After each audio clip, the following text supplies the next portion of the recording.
চৰকাৰী কৰ্মচাৰীসকলৰ বাবে জনা বিচাৰিছোঁ এটা ডাঙৰ খবৰ।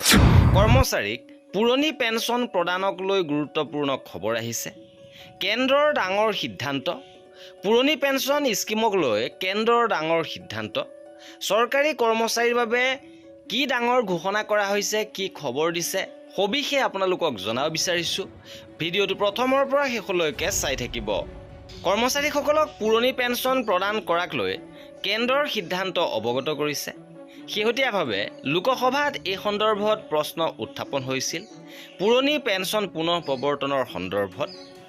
ইয়াৰ উত্তৰত কেইবাটাও গুৰুত্বপূৰ্ণ তথ্য প্ৰকাশ কৰিছে আৰু ইতিমধ্যে 5খন ৰাজ্যই NPS এৰি পুনৰ OPS-লৈ ঘূৰি আহিছে। সংসদত দিয়া তথ্য অনুসৰি দেশৰ 5খন ৰাজ্যক্ৰমে ৰাজস্থান, ছত্তীশগড়, ঝাৰখণ্ড, পঞ্জাৱ আৰু হিমাচল প্ৰদেশত NPS আঁতৰাই OPS পুনৰ বলবৎ কৰা হৈছে। এই ৰাজ্যসমূহত NPS-ত ইতিমধ্যে বিপুল অৰ্থ জমা হৈ আছে। 26 জুলাই 2026 পৰ্যন্ত লাভ কৰা তথ্য অনুসৰি 5 ৰাজ্যৰ NPS-ত জমা হৈছে মুঠতে কেইবা লাখ কোটি টকা। এতিয়া NPS-ৰ পৰা OPS-লৈ অহাৰ লগে লগে NPS-ত জমা হোৱা এই টকাসমূহ ঘূৰাই পাবনে নাই? এই প্ৰশ্নৰ উত্তৰত সংসদৰ ফালৰ পৰা স্পষ্ট কৰিছে বৰ্তমান আইনত NPS-ৰ অধীনত জমা থকা ধন ৰাজ্যসমূহক উভতাই দিয়াৰ কোনো ব্যৱস্থা নাই। এই অৰ্থৰ মাজত কেৱল চৰকাৰে দিয়া ধনেই সোমাই থকা নাই, কৰ্মচাৰী আৰু চৰকাৰ উভয়ৰে ধন ইয়াত সোমাই আছে। ফলত কোনো ৰাজ্যই NPS-ৰ পৰা বাহিৰলৈ ওলাই OPS আৰম্ভ কৰিলেও NPS-ত ইতিমধ্যে জমা হোৱা ধন তেওঁলোকে উভতাই নাপায়। উভতাই দিয়াৰ কোনো আইনী ব্যৱস্থা নাই। অৰ্থাৎ NPS এৰি OPS ল'লেও সংশ্লিষ্ট ৰাজ্যসমূহৰ কৰ্মচাৰীৰ NPS-ত জমা থকা ধন তেওঁলোকে উভতাই নাপায়। সংসদত দিয়া কেন্দ্ৰীয় মন্ত্ৰীৰ উত্তৰৰ পৰা এই কথাই স্পষ্ট হৈ পৰিছে।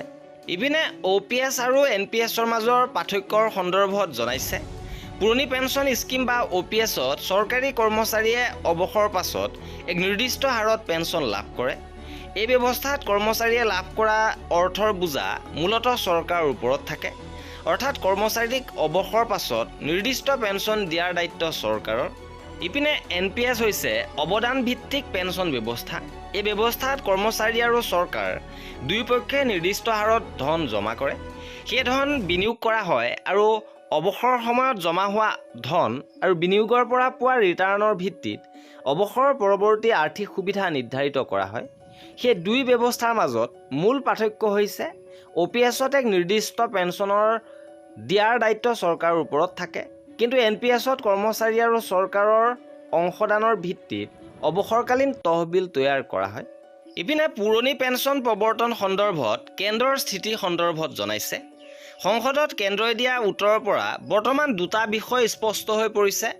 প্ৰথমতে, কেন্দ্ৰীয় চৰকাৰে পুৰণি পেঞ্চন স্কিম বা OPS আৰম্ভ কৰাৰ কথা ভবা নাই। দ্বিতীয়তে, যিসমূহ ৰাজ্যই NPS আঁতৰাই OPS আৰম্ভ কৰিছে তেওঁলোকৰ NPS-ত জমা হোৱা ধন পুনৰ উভতাই নাপায়। কেন্দ্ৰৰ যুক্তি, OPS পুনৰ আৰম্ভ কৰিলে আগন্তুক সময়ত চৰকাৰী কোষাগাৰৰ ওপৰত ভাবিব নোৱাৰা চাপ পৰিব। সেয়ে কেন্দ্ৰীয় চৰকাৰে NPS ব্যৱস্থাই চলাই ৰখাৰ সিদ্ধান্ত লৈছে।